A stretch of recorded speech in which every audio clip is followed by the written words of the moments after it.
Buenos días, buenas tardes, buenas noches. Bienvenidos a Aquí se habla libertad, arrimados al Mingo TV, en su edición especial de los domingos por la noche, 14 de abril del año 2024.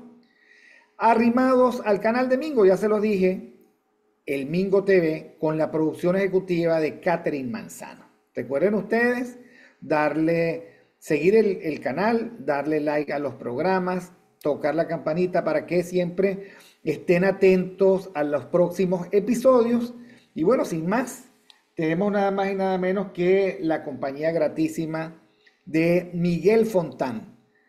Arroba Miguel Fontán, ¿no? En X. Todavía arroba Miguel Fontán. Bienvenido, bienvenido Miguel. Tú sabes que creo que estamos en épocas de déjà vu. Es increíble que nosotros como sociedad estemos condenados a eso que tú a veces has dicho, al triste episodio de Sísifo. O sea, al eterno recomenzar un esfuerzo que finalmente resulta inútil porque ese es el diseño de los dioses. En el caso de Sísifo era un castigo. Ok, subirás la piedra y cuando ya la tengas encima volverás a bajar hasta el final de los tiempos. Y me refiero, digamos, a un nuevo episodio de la alucinación electoral. Una y otra vez,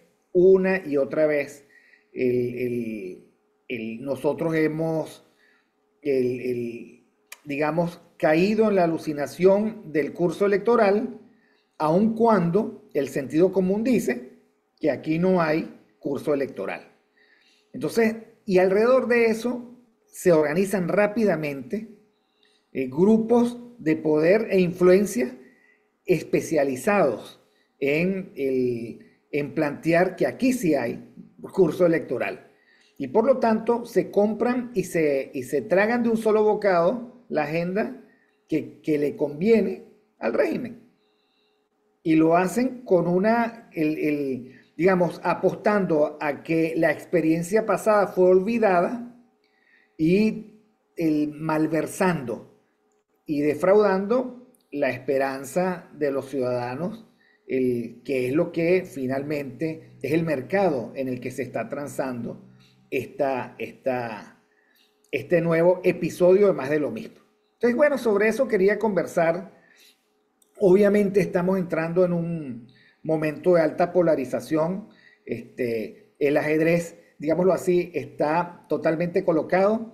Los viejos grupos de intelectuales o colaboracionistas ya están alineados, están totalmente, digamos, en el máximo del espíritu de cuerpo, unos defendiendo y validando a los otros. Y bueno, el ciudadano probablemente muy perplejo de ver que viene el mismo episodio. Es como las películas de estreno de los canales libres en Venezuela. Estreno, ¿y qué estamos estrenando? Lo que el viento se llevó. Sí. O sea, no les interesa el decir estreno mundial, lo que el viento se llevó, o cualquier otra, qué sé yo, Rocky 4, da lo mismo. Entonces, bueno, y uno de nuevo ve la película, pero uno lo que no se come es que es estreno, ¿no? Sí. Bueno, gracias por la invitación, querido amigo. Siempre es un placer estar en tus espacios y en los espacios de Mingo TV, claro que sí. Al final nos queda esa ventana por lo menos para poder reflexionar estas cosas del país. Mira, yo coincido contigo en que estos estrenos son nada más propagandísticos, ¿no? Y lo peor es que agarran al ciudadano desde dos vías. Primero, apostando que a algunos se les haya olvidado todos los desmadres que hemos tenido durante 25 años y todas las desilusiones y todas las argucias que están alrededor de lo que representa una elección presidencial. Pero por el otro lado, aquellos que la recuerdan y que empiezan a sentir los efectos de esa trampa, se les vende como ahora sí, este sí es el momento, tenemos las mejores capacidades que nunca hemos tenido Y bueno, y entre una cosa y la otra terminan agarrando a aquel incauto que además no tiene otra opción, o sea, otra opción de resistencia colectiva, porque los políticos no están haciendo política precisamente para generar ese capital político que a mediano o largo plazo pueda ser una fuerza importante, sino que están en la inmediatez siempre. Entonces, la inmediatez tiene sus reglas. La inmediatez es unidad, porque si vamos divididos, no podemos vencer al rey. Por ahí salen unos analistas electorales haciendo gala de algunas encuestas donde ponen porcentajes, y entre una cosa y otra uno puede inferir que hablan de un 70% de participación. A mí me cuesta creer eso, pero igual, la configuración de la agenda pública no necesariamente, y tú lo mencionabas, se debe a la realidad, sino a la fuerza con la que tú impongas una narrativa. Entonces, si tú empiezas a colocar que, bueno, mira, Maduro tiene el 30 y los demás, o el 35, y se votan 70, significa que hay otro 35 por ahí que se diluye en 13 candidatos. Y por ahí se va a una narrativa que puede explicar o puede explicar una realidad que no es tal, ¿no? Por ejemplo, me explico con esto. Si tú dices que estamos en unas elecciones libres y que cada quien participa con su voluntad y su preferencia, y el voto es el resultado de esa voluntad y preferencia, bueno, está bien. Eso podría ser una explicación. Pero en Venezuela sabemos, eh, no solamente porque las condiciones no están, y eso es algo que se evidencia, que se palpa, sino porque ya en otras contiendas electorales los resultados no son los que por lo menos se pulsan en la sociedad. Entonces, claro, empieza esa narrativa que al final lo que busca es darle un sentido teórico al asunto, como si el asunto fuese nada más un sentido teórico y no un sentido que tiene una realidad que tratan de esconder. ¿Cuál es esa realidad que trata de esconder? Que todas las instituciones están a favor del que tiene el poder y siempre se beneficia del que tiene el poder. Entonces, ahí vamos a seguir entrampados y vamos a seguir dándole eh, posibilidad a esa narrativa de si vamos todos unidos, pues podemos vencer. Y eso es un imposible. ¿Por qué? Porque el régimen también coloca sus candidatos. Entonces, ir unidos, tener dos candidatos es difícil, por no decir que es imposible, porque el régimen siempre va a colocar sus candidatos. En la percepción de la gente, creo que hay 13 candidatos inscritos, y la percepción de la gente es que los 13 están a favor del régimen, ¿no? Entonces, claro, cuando tú tienes esa situación, cuando tú tienes ese país que por un lado está desesperanzado porque no tienes otra opción, la política se ha convertido simplemente en una organización por un voto que no tiene ningún sentido.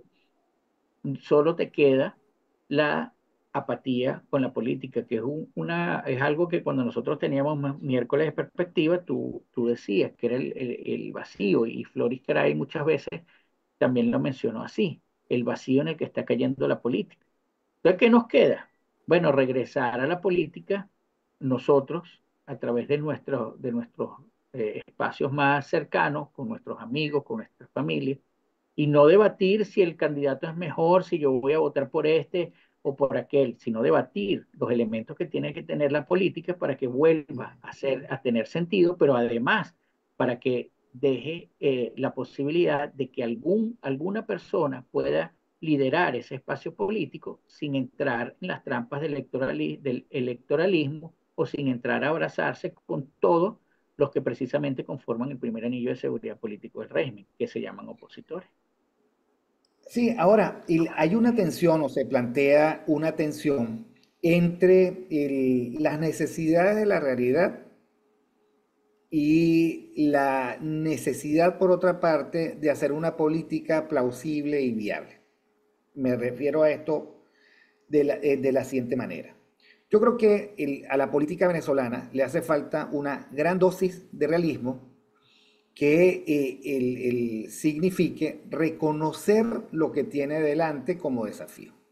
Entonces, hay un ecosistema criminal, dentro de ese ecosistema criminal se ha organizado,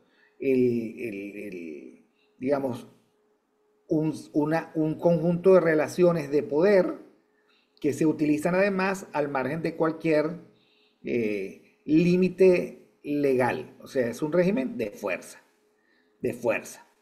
La gente ve muchas comiquitas, entonces, bueno, el régimen de fuerza es que agarra un mazo y le da mazazos a todo. No, el régimen de fuerza es capaz de tergiversar la ley que ese mismo régimen se ha provisto, de la cual se ha provisto, para hacer lo que le dé la gana.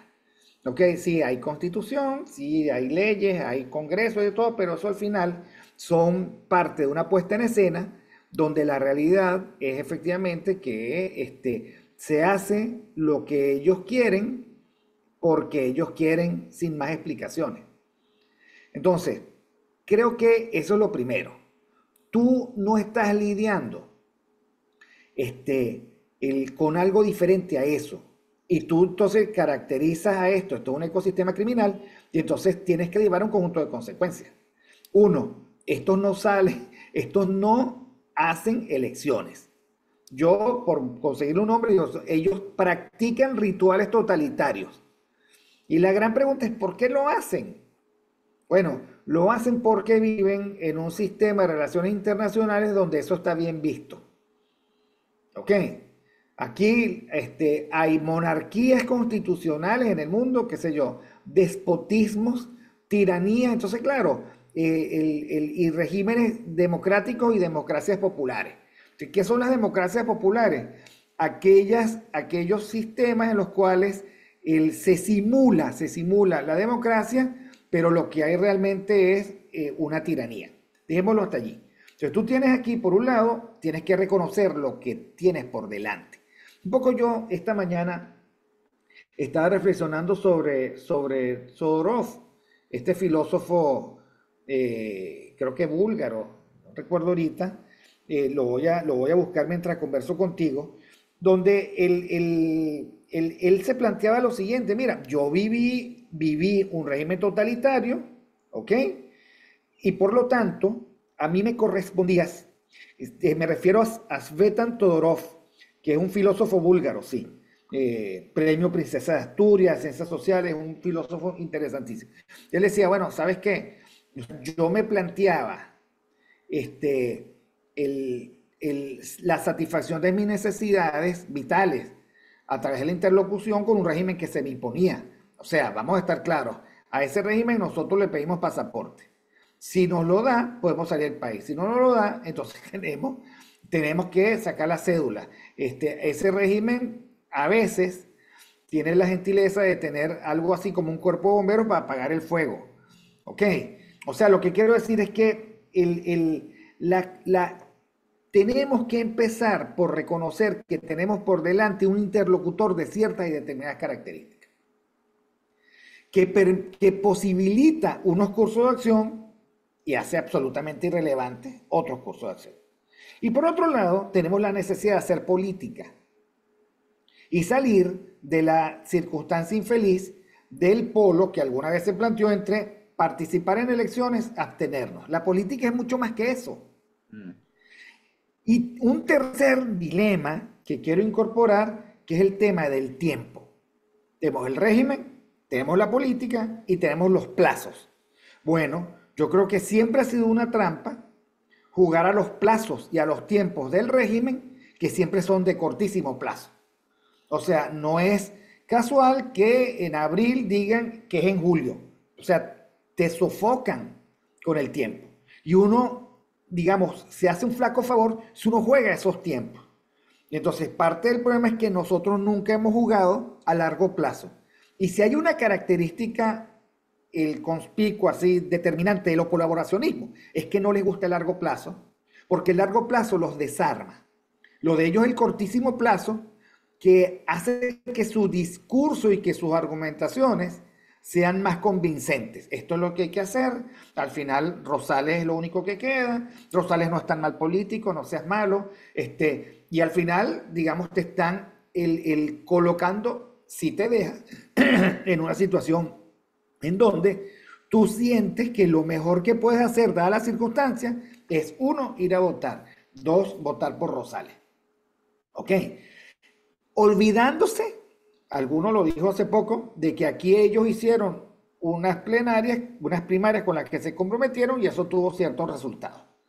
¿Ok? Ahora, es tan fácil entrar en esa línea argumental porque uno rápidamente olvida, hey, hey, hey, cuidado, es que no hay curso electoral. Ujú. ¿Ok? Y me refiero a esto porque tú planteas una cosa, bueno, la gente va a ir a votar, la gente va a participar. Sí, o sea, puede ser 70%, 50%, etcétera, etcétera. La gente cree que con eso va a transformarse el estado actual de cosas. Probablemente no. Y lo que tenemos que preguntarnos es qué quiere comunicar la gente con esa actitud. Porque tampoco los podemos despachar como con desprecio. Porque la política tiene que rehacer, o sea, replantear, resignificar las cosas para que la gente tenga algo de luz. ¿Ok? Porque al final sí, yo, ¿sabes qué? No tengo más nada que hacer que ir a votar. Yo no sé si van a ir a votar o no.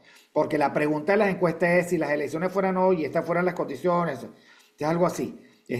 Miguel, soy un genio y te voy a conceder tres deseos. Ok, puedes pedir lo que quieras. Ah, bueno, tú, si esa es la condición, yo te voy a pedir lo que quieras. Ok, entonces las preguntas siempre están condicionadas a una situación ideal. Y ante esa situación ideal, yo respondo idealmente. A la hora de la chiquita no vamos a saber qué va a pasar. Entonces, bueno, lo digo porque creo que lo que corresponde es una reflexión metasistémica que nos permita recomponernos en la circunstancia que estamos viviendo, que es muy complicada, que no es clara, que es contradictoria y que probablemente someta a muchos ciudadanos a un conjunto de paradojas que no tiene cómo resolverlas si no se incorporan ciertas variables. Bueno, yo estoy, me gustó mucho escuchándote sobre todos los tres elementos que colocaste al principio, porque yo creo que una de las virtudes, si es que se puede llamar virtud, vamos a decirlo así, o uno de las apuestas del régimen es que se haga la política de forma tal que se aleje de la realidad y entonces esa forma de hacer política se haga sobre un lienzo que cada quien pinta a su imagen y semejanza como lo necesite. Y yo creo que eso es lo que ha pasado. Yo creo que en estos momentos, cada vez que tú tratas de complejizar algo para reflexionar, lo que haces es complejizarlo para separarlo de la realidad y colocar elementos con los cuales dejes de ver la realidad tal cual es y te quedes con ese marco teórico que te han puesto y a partir de ahí entonces tú haces una serie de especulaciones que te llevan a pensar que efectivamente hay algún chance y dejaste de observar la realidad. Me explico con esto. Si nosotros tomamos en consideración lo que tú acabas de decir, tú hiciste una caracterización del régimen, o la oposición, o la sociedad hizo una caracterización del régimen. Si ellos no olvidan o no se alejan de esa caracterización, se darán cuenta que el régimen no tuvo prurito, por ejemplo, en atacar las protestas como lo hizo, ¿verdad? Y aferrarse al poder como lo hizo en tiempos donde existían las protestas, es muy poco probable que un mecanismo de paz, porque el voto se estructura, hablando sociológicamente, como aquella organización del poder para evitar el conflicto violento. Es muy poco probable que un mecanismo como ese sirva para desplazarlo del poder, sobre todo después de haber pasado por contingencias que lo hacen mucho más apetecible para la justicia, no solo la nacional, en cambio, en el caso de un cambio político, sino internacional. Eso por un lado. Entonces, ¿qué olvida el ciudadano? Bueno, el ciudadano olvidó esa caracterización del régimen, la tiene como un referente narrativo, pero no la siente y la experimenta tal cual es.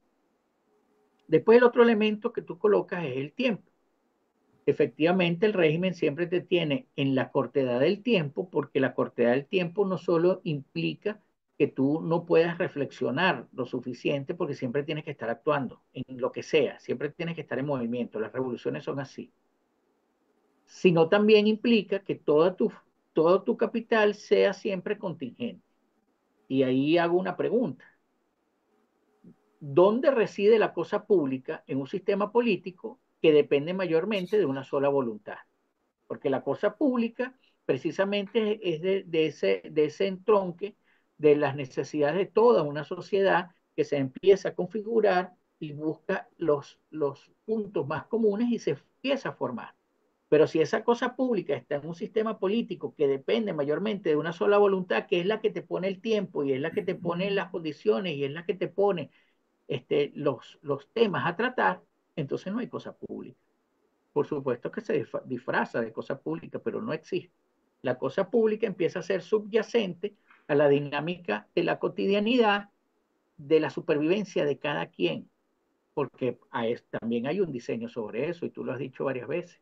Hay un diseño en el cual tu capacidad de generar condiciones materiales está muy limitada, prácticamente al punto de que uno vive en subsistencia todos los meses.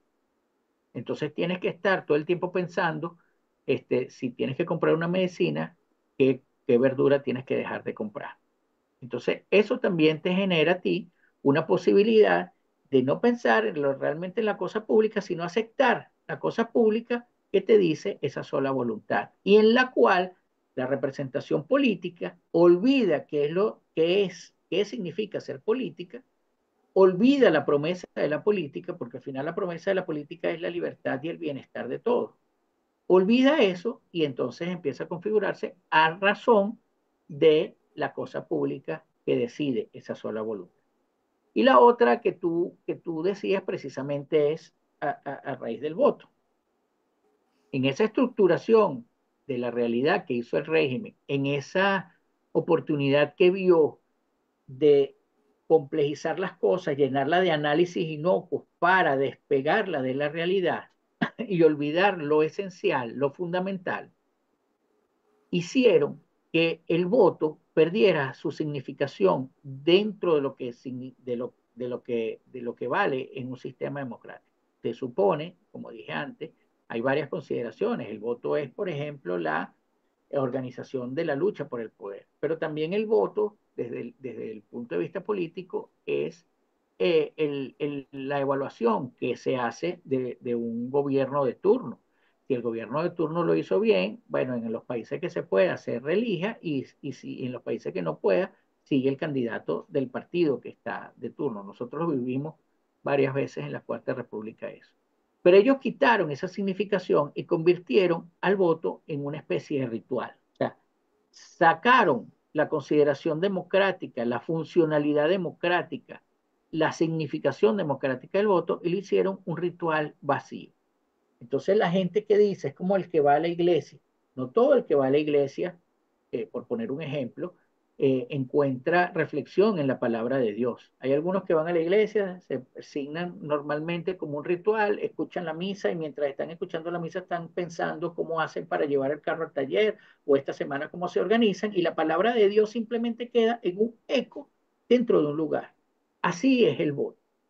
¿Por qué? Porque además convirtieron al ciudadano en un feligrés o en el mejor de los casos en un militante de esa ritualización, de esa organización política que no solamente no tiene fundamentos distintivos, hoy en día ya no se distingue, o sea, lo que tú distingues entre los distintos partidos o entre las distintas organizaciones políticas es simplemente un nombre.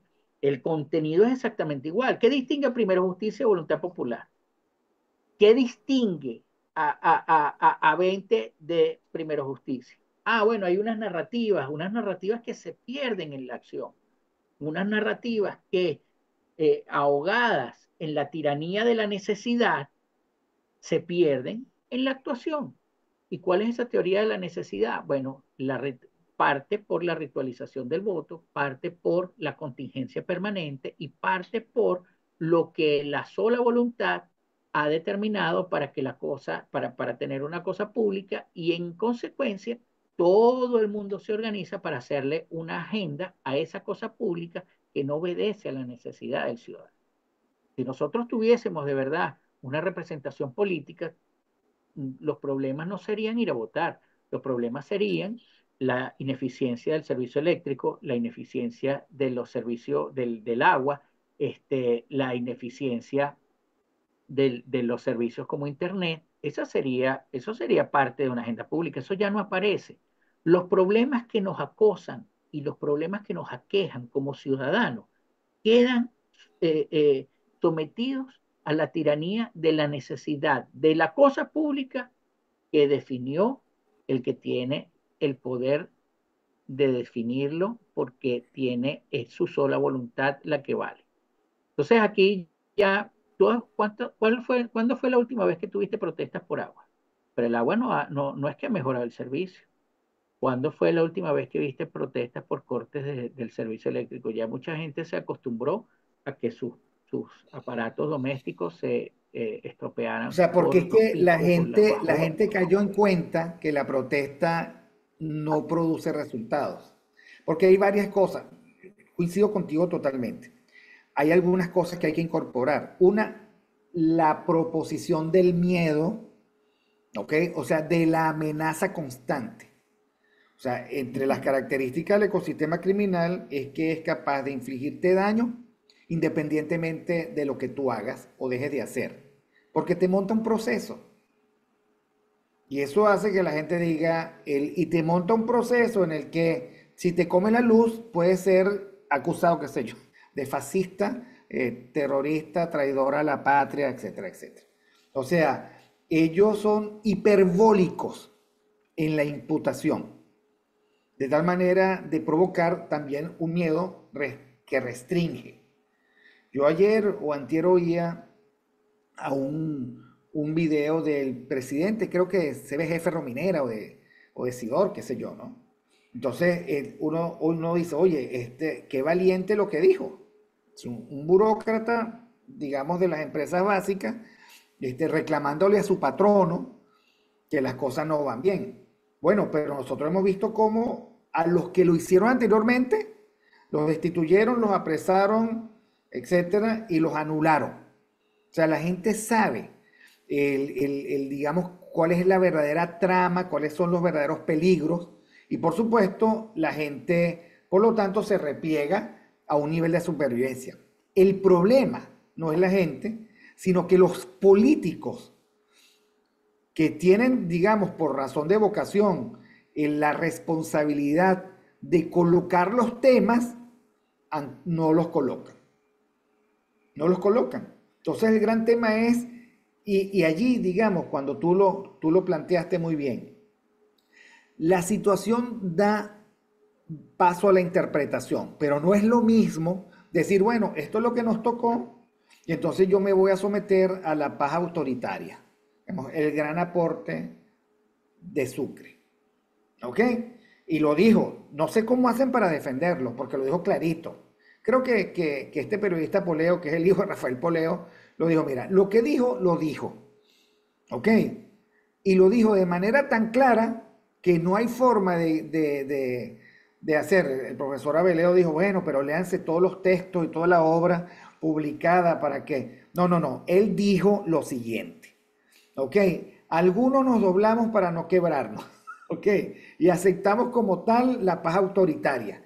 Bueno, es que esa es una interpretación de la situación. Una interpretación, desde mi punto de vista, infeliz de la situación. ¿Ok?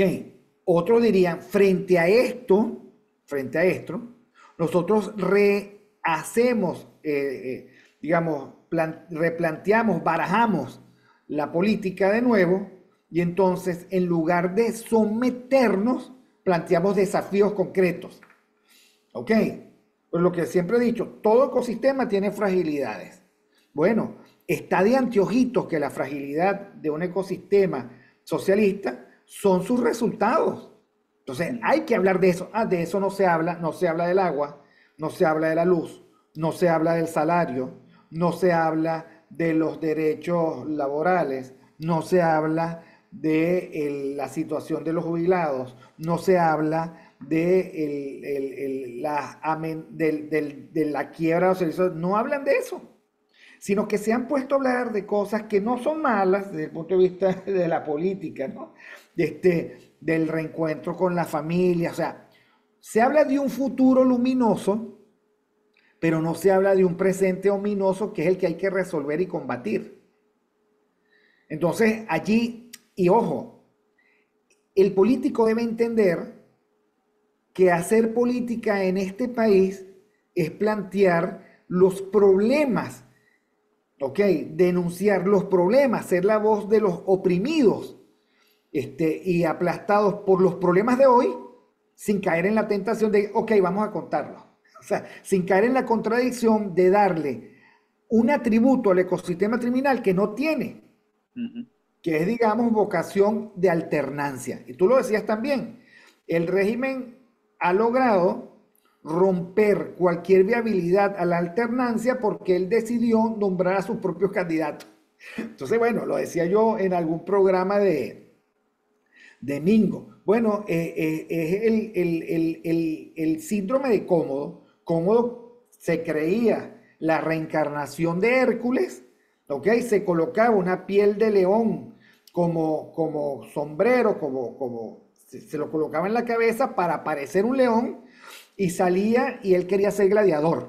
Ahora, lo único que pasaba es que él picaba a los pobres gladiadores, los drogaba, les dañaba las armas, o sea, se las hacía irrelevantes y por supuesto él llegaba y de cuatro sablazos acababa con todos los gladiadores, no con uno, con todos los gladiadores.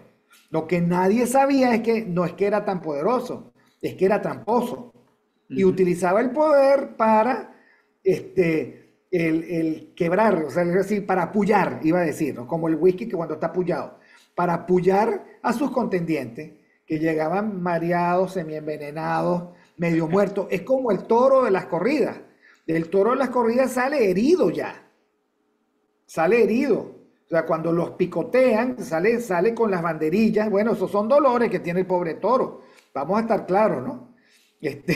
Tú, digamos, le quitas al toro vigor vital, y bueno, y aún así algunos toros han ganado, ¿no? Han ganado la corrida. Pero de nuevo, este, o sea, no hay forma de jugar a ese juego. No hay forma de jugar a ese juego sin tú convalidar esas reglas. Entonces, la primera decisión de la política es: yo no juego este juego y no me hablen de abstención porque ese no es el tema. ¿Ok? O sea, aquí el polo participación-abstención es un argumento tramposo de aquellos que quieren validar y hacer bueno y dar por bueno las condiciones que plantea el ecosistema criminal para quedarse, no para irse, no para irse, para quedarse. Ujú. Y la Exactamente. otra cosa es que violan la otra regla de la política, es que tú tienes que tener un adversario. No, nosotros vamos al abrazo total, aquí no, nadie habla de justicia, nadie, nosotros nos queremos, como le dicen, yo convivo, el discurso de Rosales, pues, ¿no? Aquí hay que negociar, el discurso de Carri, mi ministro de Defensa es el actual, bueno. Entonces, claro, no contrastan, se convierten en lo que ustedes llaman virutas, ¿no? Ujú. Claro, la viruta es el reflejo de las depuraciones que necesariamente tiene que hacer el régimen, ¿no? Para mantenerse. Entre otras cosas, porque eventualmente todos pasan a ser enemigos potenciales de él, porque todo el mundo que está allí, esa burocracia en algún momento aspira a no ser la parte de esa burocracia, sino la cabeza de esa burocracia. Entonces, eventualmente tienes que hacer esas purgas y ese es el, la metáfora que usa Aren cuando habla del cepillo totalitario. Y en un libro que creo que es poco conocido y que valdría la pena leer, que se llama Los hombres y el terror, ¿no? Porque básicamente ese libro lo que trata es precisamente eso, de lo que estabas hablando tú, del terror totalitario, que si bien no logra abarcar todos los aspectos de la sociedad, bueno, los aspectos que no abarca los trata de mitigar precisamente con ese terror totalitario y esa potencial culpa que te puede achacar. Ahora, yo escuchándote, bueno, primero coincido con lo que planteas. Creo que esta es una sociedad que se hace muy pocas preguntas y anhela muchas respuestas que no necesariamente vienen de ella, de su seno, precisamente por hacerse pocas preguntas, sino que vienen de los otros, al que ellos, consciente o inconscientemente, a través de la visión del trabajo, le han relegado la responsabilidad de la política. Entonces el ciudadano cree que la política es de los políticos y que él se tiene que concentrar en vender más pan o arreglar más carro. Cuando la política es intrínseca de los hombres, nosotros hemos hablado de esto, la política es la posibilidad que yo tengo con el otro de hacer una acción en función del bien común y de nuestra estabilidad. Por eso cuando aparece la violencia y aparece la voluntad de uno, la política desaparece. No porque esté fuera de un régimen político, sino porque precisamente no hay posibilidad de encuentro. Es una homogenización a capricho del que tiene el poder. Yo creo que una sociedad que está inmadura políticamente hablando, que además no se preocupa por preguntarse, por hacerse las preguntas correctas, sino de obtener las respuestas que ella considera adecuadas, dependiendo del grado de compromiso que tenga, o bien con un grupo, o bien con una comunidad, o bien con un interés particular, porque bueno, cuando hay elecciones, ahí los que están dentro de ese juego electoral, bueno, tienen posibilidades de alcanzar recursos materiales que el que está, tiene más posibilidades que el que está afuera. Eso es así. Entonces la gente necesita una gorrita, la gente necesita una banderita, la gente, aunque estas campañas han sido muy, esto ya es como la advertencia de que el voto como ritual incluso ya está siendo innecesario, porque no hemos visto esos despliegues de campaña ya a una posibilidad reducida de hacer. Entonces, claro, eso también es una muestra de que tú no necesitas el ritual del voto para mantenerte en el poder. Tú necesitas el ritual del voto porque es como un baño eh, epistemológico que se da al régimen para poder hablar con terceros a nivel internacional. No importa si hablas inglés, si hablas ruso, si hablas chino, lo único que más o menos te puede dar ingreso a un diálogo político entre pares es que tú digas, mira, pero yo hice unas elecciones y resulté vencedor. A nadie le va a importar ya a estas alturas qué tan buenas sean o no esas elecciones. Lo necesitan como para tener un argumento de última instancia. Por ejemplo, nosotros vimos las elecciones en Rusia, 70% de la raza. Entonces, alguien cuestionó si las elecciones eran, mira, Ahora, que se claro, estaba diciendo. pero también vimos lo que pasó antes. Mató al candidato Exacto, principal, claro. encarceló al otro, acalló, o sea, así cualquiera gana, de nuevo, Por, cómodo. por O eso, sea, ganan pero nadie. cómodos y ganan como cómodos. Exacto, exactamente. Pero nadie se está cuestionando eso, simplemente se quedan con ese resultado. Es como un papel cuando aquellos van a hacer varios diplomados, maestrías, no sé qué, para hacer su currículum más grande.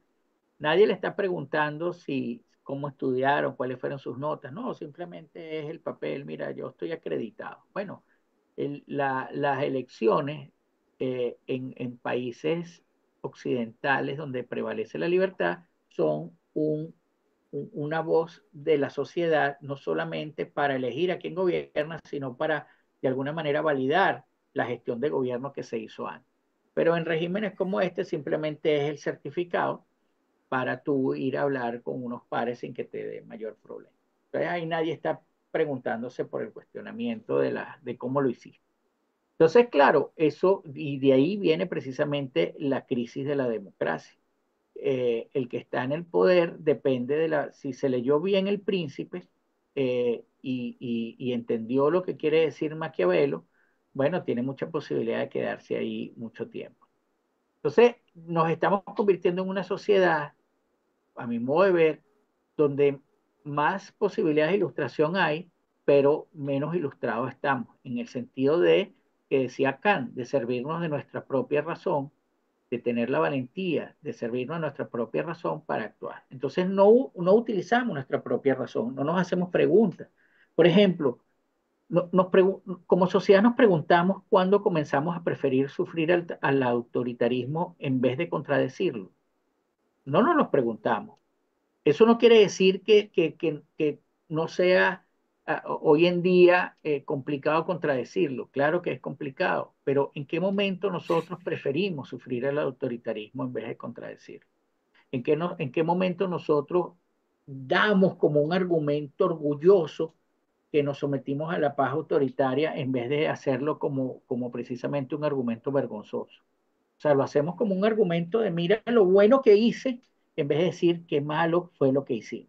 Entonces, claro, y ahí es donde se ve, entonces otra vez, empezamos a complejizar una situación que resulta sencilla, preguntarse para reflexionar, y empezamos a llenarlo con 20 papers para hacer esa situación, de sacarla de esa realidad, sacarla de ese contexto y entonces hacer una discusión ficticia en el sentido que no responde lo que el ser humano debería responder para poder hacer una corrección en el curso de actuación, sino que precisamente puede terminar concluyéndose que sí, efectivamente usted no quiere eso, hay que ir a votar.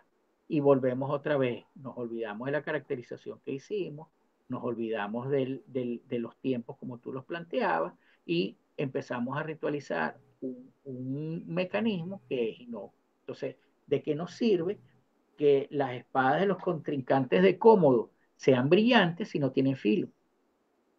Entonces, Así es. o unas armaduras voluptuosas si son de cartón.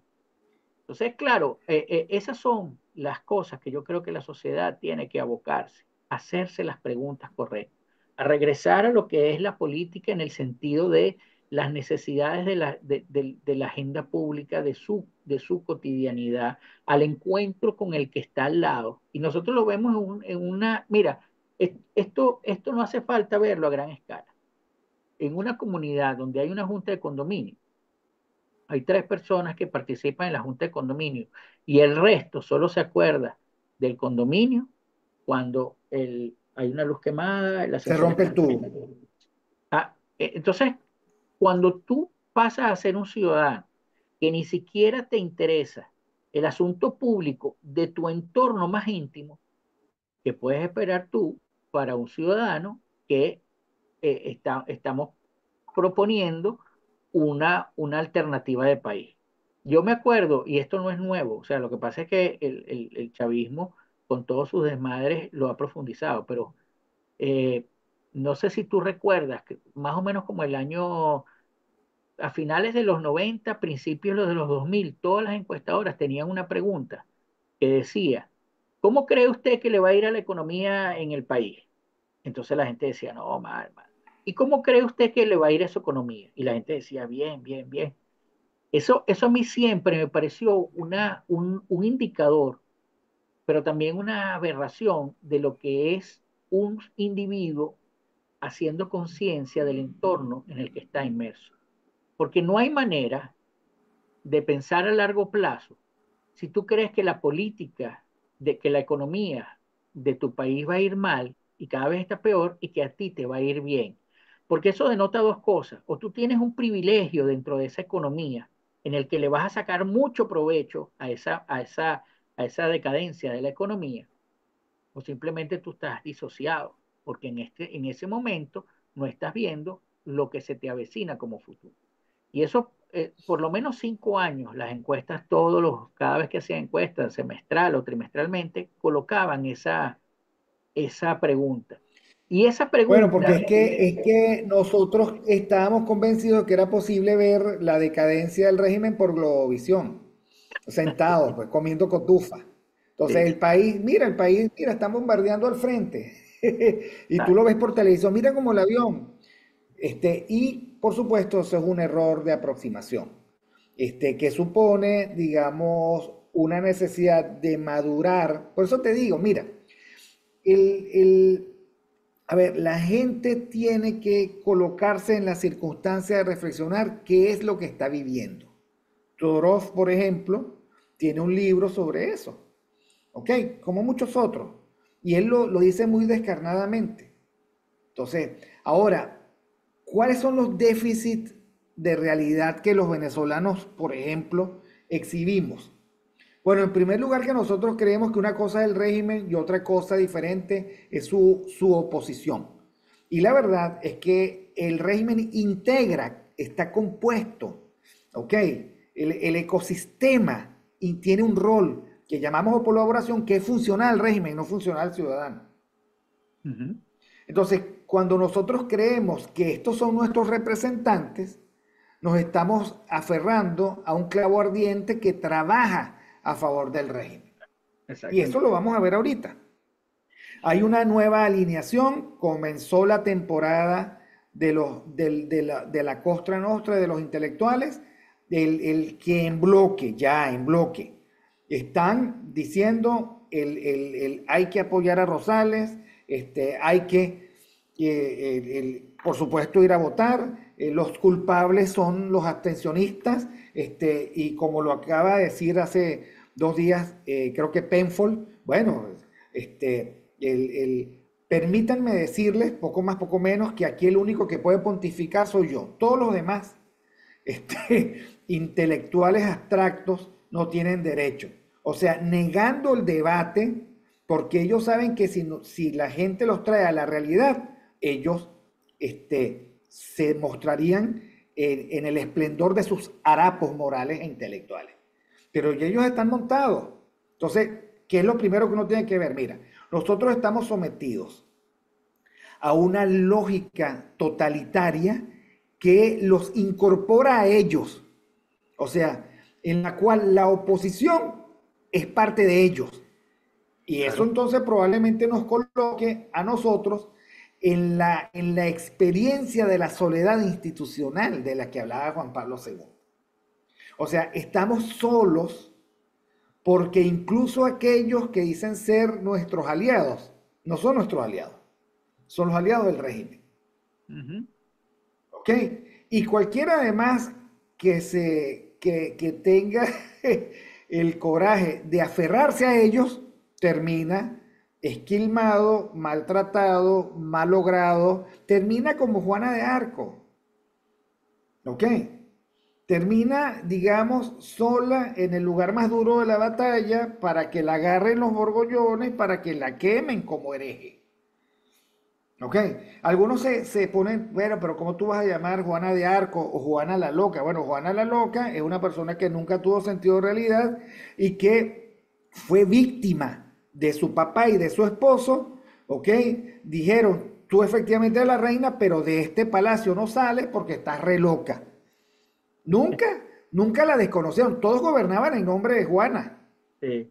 de Castilla, pero Juana estaba encerrada porque era loca. ¿Ok? Porque y se aprovecharon, bueno, de ese extravagante llevar el cuerpo de su marido por las calles, por los caminos de Castilla de noche, y ella viuda, o sea, enfebrecida tal vez por el dolor. O Juana de Arco, en el sentido que no logra ver que al final ella termina siendo, enredándose en un conjunto de intereses para los cuales ella era el estorbo absoluto. Entonces, de nuevo, sentido de realidad es muy importante, porque si no, eres víctima.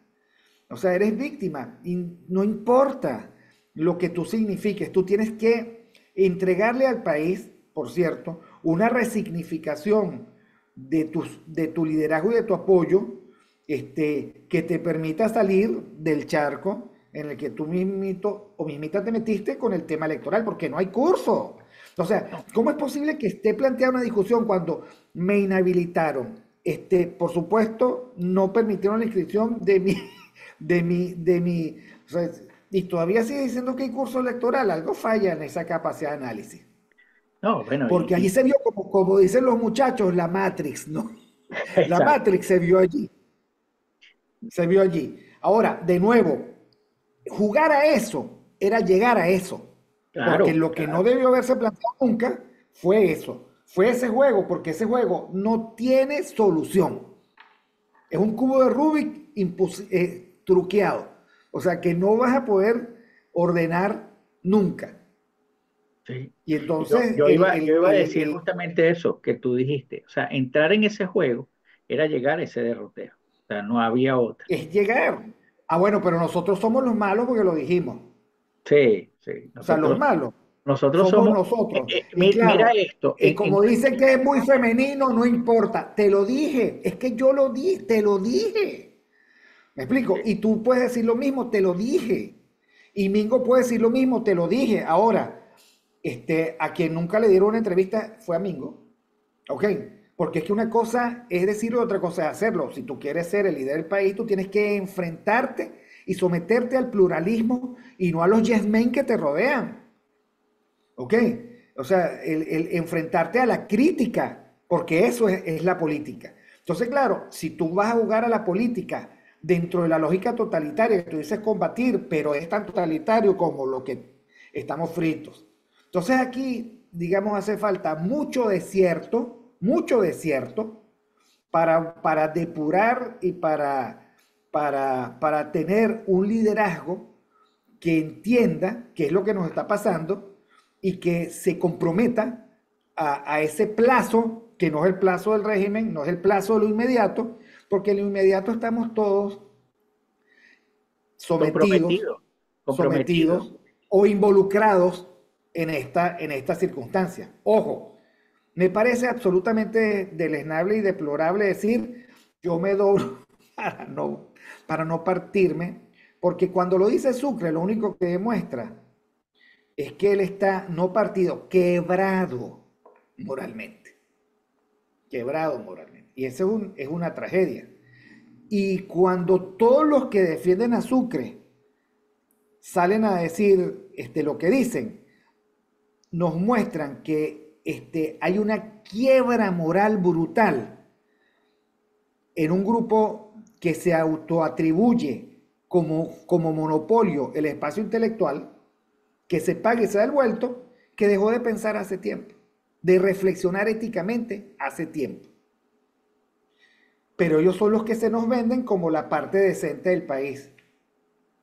Y lo que yo pregunto es si nosotros los vamos a comprar por lotes como la parte decente del país y los vamos a seguir. O vamos a debatir con ellos como corresponde. Bueno, yo creo que hay una parte de la sociedad, como dije antes, que ya no se hace preguntas y al no hacerse preguntas lo que buscan son respuestas.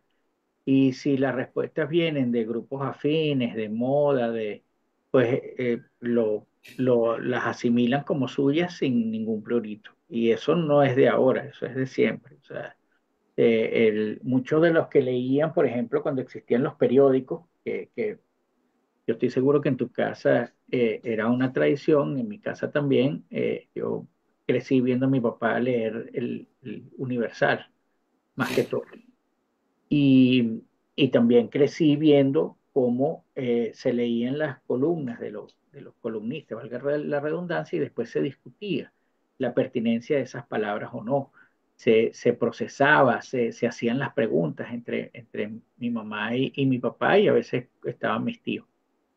Yo crecí en ese debate de ideas, en esa puesta a juicio de lo que se lee, y eso ya no existe en esta sociedad. O sea, nadie se pregunta si tiene justificación el someterse a la voluntad de uno solo.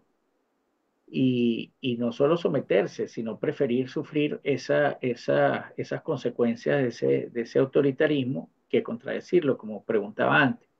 Ya nadie se pregunta la pertinencia de una declaración de los políticos, todo el mundo lo despacha en un pasado que ya no existe. Por ejemplo, que salga abrazado a alguien que dice que es diferente de los mismos de siempre, que como tú dices, son parte de ese régimen, dice, bueno, es que es necesario para la unidad. La unidad nunca va a existir porque nadie se preguntó, aunque tú salgas abrazado, como el régimen pone su oposición, pondrá 14 más a pesar de eso. Entonces, yo creo que para que exista un cambio y para que tanto ese grupo político como ese grupo intelectual de verdad se vea comprometido, tú tienes que cambiar de ciudadano. Tú tienes que formar otro ciudadano, un ciudadano quizás más disconforme con las preguntas, con las respuestas rápidas, con las respuestas que son de cartilla, con el argumento para obligar, que a veces se usa o en la teoría o apelan a la objetividad. Entonces, aquí nadie es objetivo, ni siquiera aquel personaje que analizaba las encuestas a través de una lista de checklist, porque quedó en evidencia que cuando se utiliza el mismo método para analizar su conclusión, queda el raspado también. Entonces, pero eso no importa, porque él inmediatamente se sobrepone a esa contradicción y entonces sacan unos videos y dice objetivamente, entre comillas, que agarra otra encuesta y entonces analiza la realidad. Y así vamos. Sí, Y todo así vamos. para vender como buena la de More Consulting, Claro, claro, que lo obligaba, entre comillas, a desmadrar la de Mega Análisis. Eso no claro, tiene ningún sentido. claro, es que a eso Y lo que voy. yo le dije es, mira, tú tienes un encuestómetro con 10, 12 categorías, 9, ¿ok? La hoja técnica se presenta, porque siempre la presentó Meganar. Entonces, bueno, pero es que cualquiera puede hacer una lámina de PowerPoint, sí, porque es que More Consulting presenta sus resultados, qué sé yo, es que En un paper, en un en un paper. encefalograma montado en la esfera celestial. O sea, es absolutamente ridículo el argumento aludido así como ofensa. Cualquiera puede inventar bueno, pero es que el encuestómetro no tendrías que haber construido un encuestómetro beberiano, o sea, capaz de penetrar las intenciones subjetivas del autor. La verdad es que a mí me perturba y me molesta la mala fe, porque la discusión no se puede plantear así. La discusión se tiene que plantear de otra manera, de otra manera. Pero lo que yo advierto es que ya están las brigadas de influencers intelectuales alineadas No, es para que provocarnos a nosotros sensaciones y reacciones respecto de esto. Y eso, sí, digamos, a ver, en la búsqueda de un nuevo ciudadano, corresponde a los que hacen política este, plantear el debate y la pelea sobre el concierto y el desconcierto de unos y otros. ¿Ok? Y claro, pero por esa eso es que es tan maquinaria, importante que la política se comprometa con el magisterio de la verdad. claro, pero esa maquinaria es precisamente por lo último que dijiste, esa maquinaria no está comprometida con el magisterio de la verdad, sino con la necesidad, su necesidad inmediata. Entonces, ¿cuáles se tienen que alinear? ¿Por qué? Porque en la medida que se alinean, te apabullan, y en la medida que te apabullan, baja tu voz o baja también las ganas que tú tengas de meterte en una pelea de 11 contra uno. Entonces, pero eso ha sido así desde el principio. Y nosotros lo hemos hablado antes, ya, y eso no es nuevo. Aren ya lo decía como la maquinaria de la mentira. ¿Y qué hace la maquinaria de la mentira? ¿Cuál es la función de la maquinaria de la mentira? Lo que hablábamos al principio. Mentir la realidad, mentir la verdad. De hecho, Aren utiliza ese término. O sea, no hay nada más perverso que mentir la verdad. Es así. Y eso lo hace el régimen y lo hacen ellos.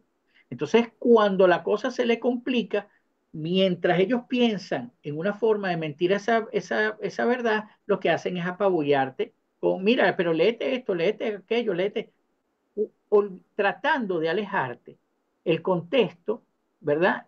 Y lo claramente expresado, que no tiene justificación alguna. O sea, ojo, no es la categoría. Lo que yo quiero poner el acento no es en la categoría, La categoría existe como una categoría teórica, está bien. Es el orgullo con el que tú argumentas esa categoría como si fuese un logro y no la vergüenza de eso que pasa en la realidad, pero no es algo por el cual enorgullecer. Ese es si hay algo condenable es eso. Entonces, por supuesto, después sales como que si el problema fuese que la categoría esté bien fundamentada o no. No, el problema no es si se fundamentó bien la categoría. El problema no es si eso no es una categoría de la teoría política o es una opinión. El problema es el orgullo con que se esgrime y no la vergüenza con que debería ser esgrimida. No, y la disposición a decirle al mundo, esta es la solución.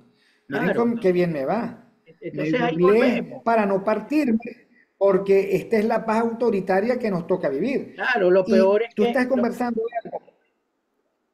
No, no, no, lo que dime. te estoy diciendo, esto se me parece mucho, esa alineación de la intelectualidad o colaboracionista, que yo siempre he llamado la Costra Nostra, es que me hace pensar que más de una conferencia de Wannsee han hecho ellos. O sea, me refiero a la conferencia en la cual el alto mando Sí. nacional socialista decide perfeccionar el exterminio de judíos, gitanos y polacos, etcétera, a través de las cámaras de gas y le entregan a un cuadro medio, nada más que a Eichmann que estaba por allí, la organización logística. Entonces, claro, no es casual. Esta colaboración tiene sus chats, tiene sus acuerdos, tiene sus financistas, saben cómo es que se reciben las órdenes, las indicaciones, y los llamaron a botón y están ya alineados para un nuevo episodio de más de lo mismo. Y por eso comenzamos aquí con Sísifo. Y es tratar de ser ellos el argumento de esto que lamentablemente se ve venir y va a venir. Y la verdad es que yo invito a todos a que se lean las primeras páginas del nuevo intelectual de Ayn Rand, porque al final ella empieza a decir, bueno, mira, lo que hay es una bancarrota moral y recuerden ustedes que siempre al lado del bárbaro hay un chamán. Y el chamán es el que argumenta y legitima la conducta del bárbaro, que es la Bárbaro. conducta de la fuerza. Si nosotros no entendemos eso, nunca vamos a poder el, el, buscar una salida apropiada a este laberinto. Que insisto, nosotros tenemos que aprender a que no es el de cortísimo. Yo recuerdo, por ejemplo, estaba yo entrando al funeral de una prima política en la iglesia de San Pedro y me llama un amigo, me dice, ¿tú qué opinas? Yo digo, bueno, yo opino lo siguiente, en el 2024 no hay ninguna posibilidad. Todo juego político es un juego político a largo plazo. Mira, eso es imposible, nadie se lo va a aguantar, nadie se lo va a calar, ella misma no se ve en 10 años, yo no sé si se ve o no se ve, pero le volví a repetir, en el 24 no hay salida. Yo pensaba, no hay salida porque no tiene maquinaria, porque no tiene experiencia electoral, porque no ha jugado, porque no sé qué. Ok, hay una singularidad que la vimos todos y que tú, digamos, recogiste muy bien en tu sistema de hipótesis. Ella arrasa en las primarias, pero igual, digamos, no hay juego en el 24. No. El juego nunca va a ser electoral porque las condiciones del ecosistema no son esas, no es la alternancia. Ellos no alternan ni van a alternar nunca. Serán otras las posibilidades, pero todas ellas son de largo plazo. Porque me gusta el largo plazo, no, porque a mí me parece que es mucho lo que hay que hacer desde el punto de vista de la reconstitución de la ciudadanía, del aprendizaje inmunológico del venezolano, la necesidad del sentido de realidad, de reconocer hasta dónde llegan los confines de eso que se llama ecosistema criminal, de saber además cuál es su bravura, su ferocidad, y sobre eso en primer lugar, vivir. Y en segundo lugar, combatir. Combatir con eficacia.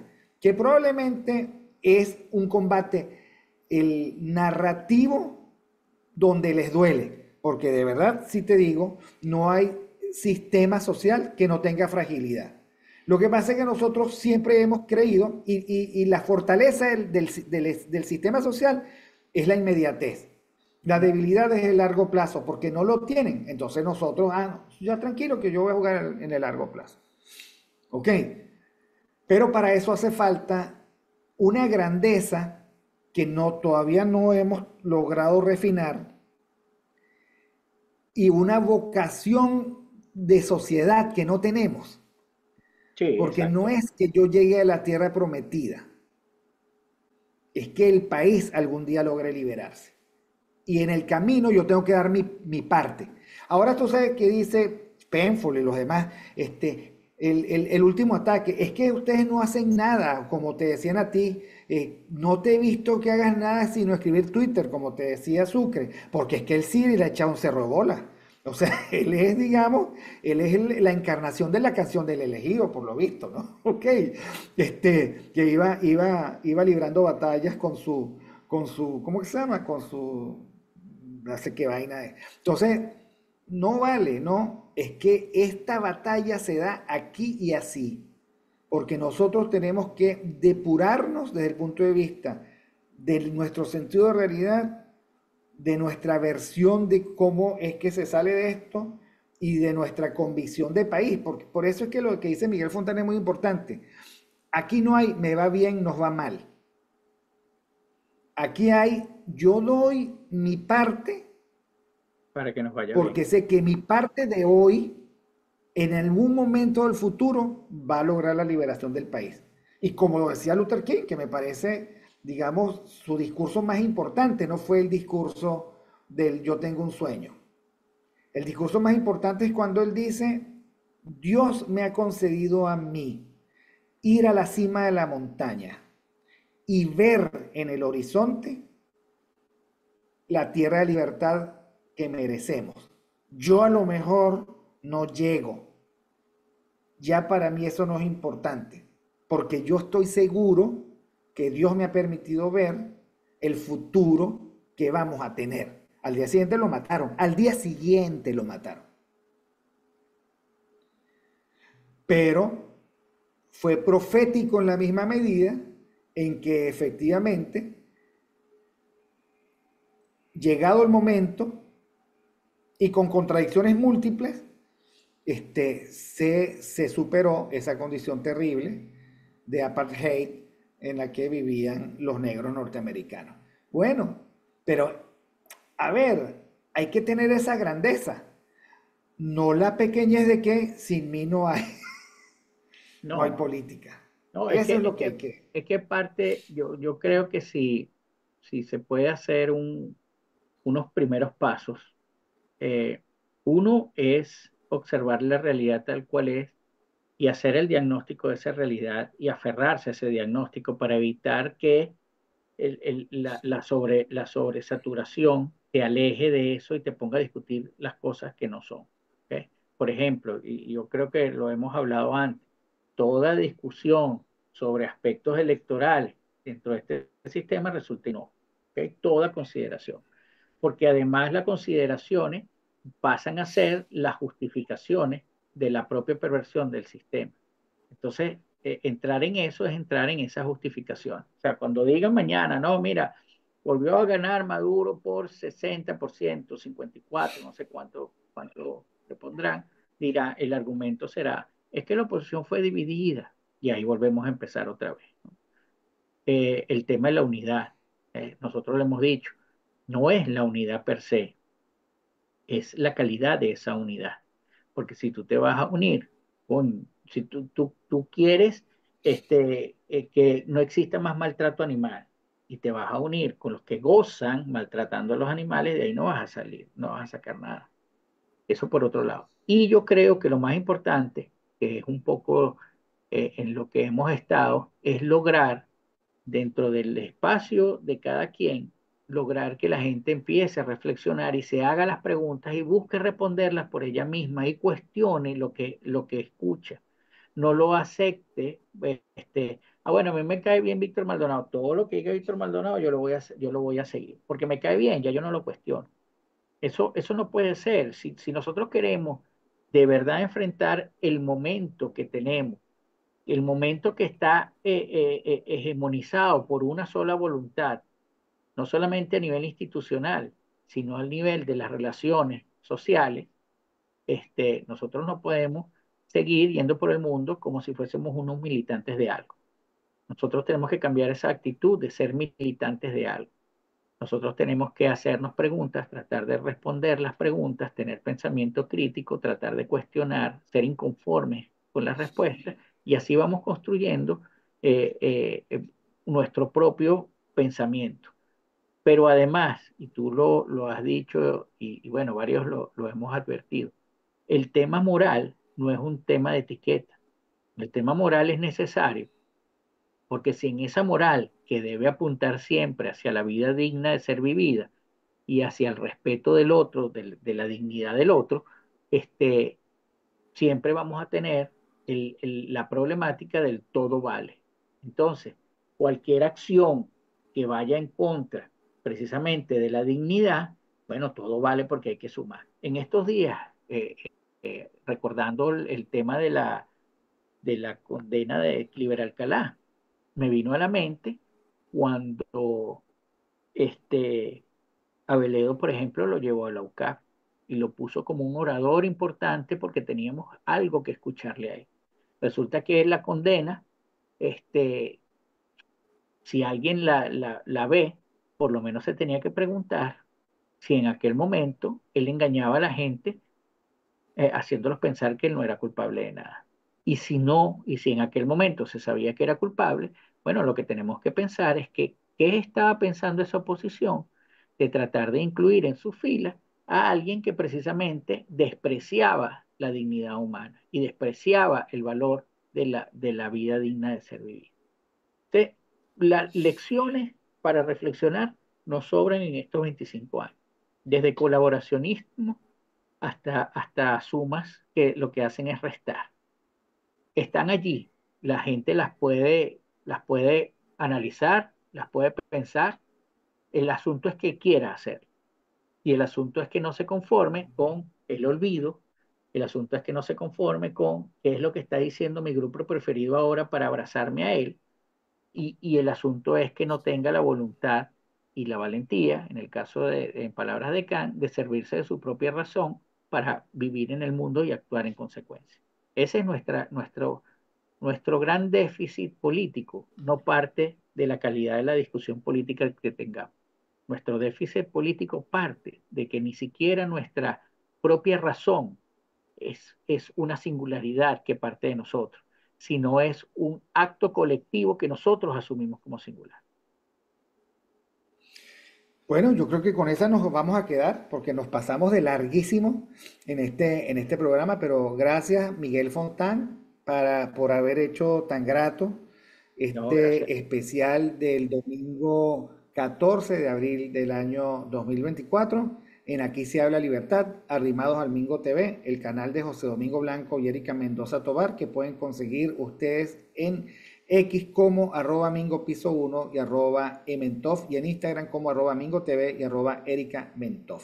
Recuerden ustedes seguir a Miguel Fontán, arroba Miguel Fontán y en mi cuenta X, arroba BJMC. Gracias a Catherine Manzano por la producción ejecutiva de este programa y bueno, seguiremos intentándolo. Vamos a ver hasta dónde nos lleva esta experiencia. Saludos a todos y buenas Chao, noches, buenos días, gracias. buenas tardes.